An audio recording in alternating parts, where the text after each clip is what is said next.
السلام عليكم ورحمة الله وبركاته، أحبابي وأخواتي متابعي الكرام، كل عام وأنتم من الله أقرب وعلى طاعته ورضاه أدوم. معانا بقى عمل خير، وأنا عارف إن أنتم بتحبوا الخير بعضكم يعني، فيلا بينا بقى نعمل عمل كويس في ميزان حسناتك، يفضل يعد في ميزان حسناتك على طول. إيه بقى هو؟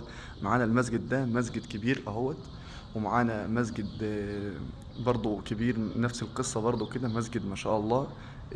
قرية بس مسجد كبير جدا يعني، على مساحة الله أكبر زي ما انتم شايفين كده. تمام. طيب المسجد ده بقى عايز ايه؟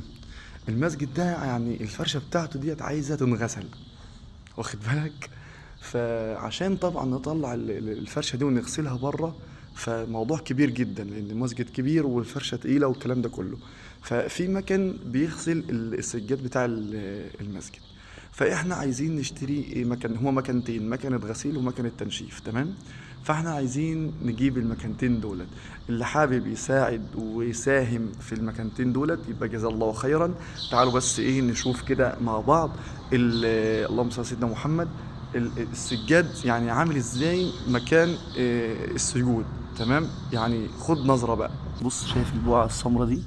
زي ما انت شايف كده، بص مكان السجود هنا كده، بص مكان السجود، بص يعني طينة في طينة. تمام.